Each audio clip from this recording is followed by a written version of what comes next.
Have you just had a long break from your SAT or ACT test prep and you're trying to figure out how to get back in the groove? Well, that's exactly what I'm going to coach you through in this video. My name's Kristina of Ivy Lounge Test Prep, and for the past 15 years, I have helped students all over the globe drastically raise their SAT and ACT test scores and ultimately get into the colleges of their dreams. So let's get started. So if you've been in my universe, like on my website, on my blog, on my YouTube channel for any length of time, you've probably noticed me repeat myself that you should select your SAT and ACT test dates with a lot of lead time, and also keeping in mind that you're probably going to need to take the test about 2 or 3 times, and we got to keep momentum during that. However, I also, with my students online, on YouTube, on my blog, I also mention that life happens, right?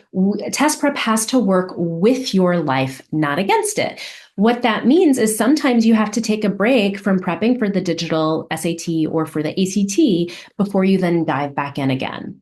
You might have finals, fall semester or spring semester finals, and you got to take a break to really focus on those. Maybe it's your big basketball season and you're super competitive and you're hoping to go to college perhaps to play, and nothing can get in the way during those months. Maybe it's time for the annual school play and you're a thespian and that's what you want to do. So there might be many reasons why you have to temporarily pause, but then how do you get back in? So these are the strategies that have helped my students get back into the groove after they've taken a long break from their test prep. And ultimately, they then achieve the high scores that they were targeting.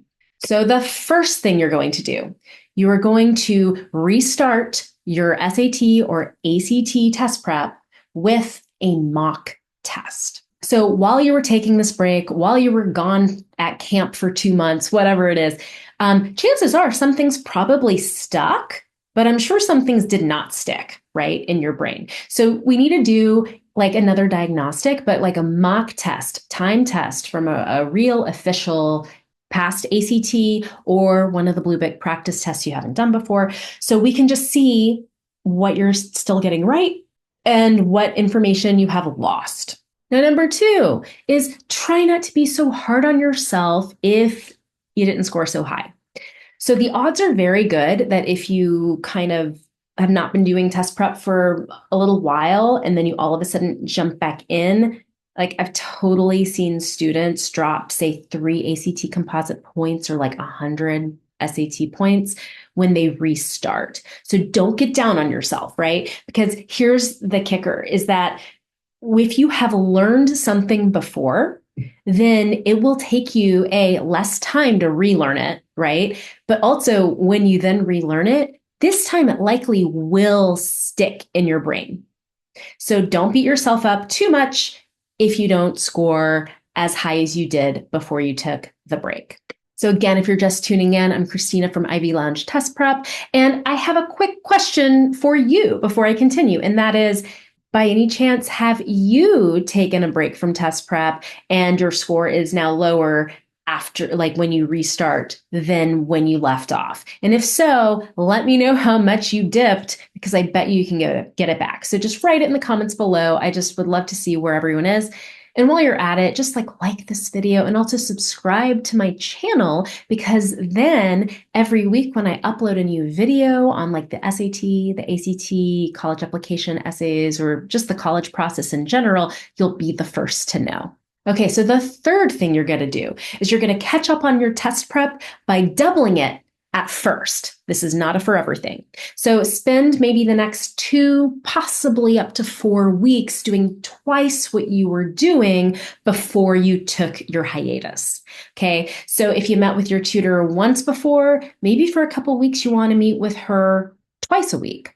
So do twice as many weekly problem sets to refresh your memory on topics, even if you've already done them like a long time ago. In fact, go through your mock test and use the wrong answers, like go through the questions you got wrong and write yourself a things to remember list. And I will give you the link to that post that I have about how to even write a things to remember list so that you can learn from your mistakes and get it right the next time. So doing all of this will set you up to relearn the concepts that fell through the cracks during, your extended break from test prep. And the good news is that this double time pace is not going to last forever, because guess what? Next, you are going to, number 4, return to your normal, regular pace of studying for the ACT or SAT.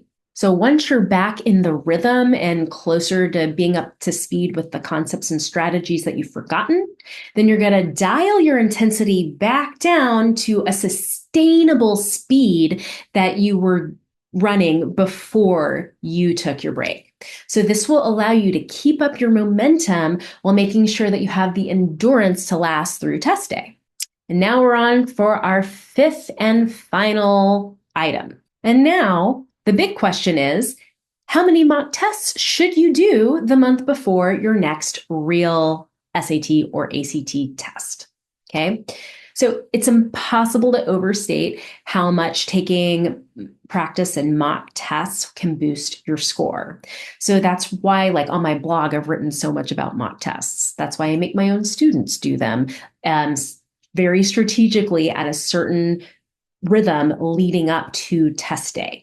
So remember, it's not just about doing the mock test, it's about seeing what you made a mistake with in your strategy and your timing with a concept, and then going over each one of those items extensively and adding it to that things to remember list that I will give you a link to below. So if you've taken these 5 steps that I just spelled out, then you should go back into go mode and operating at your personal best in pretty much no time at all. You will get back to where you were. You may even outdo where you were, and that is the goal. All these strategies have worked wonders with my one-on-one tutoring clients, and I know they're going to do the same for you.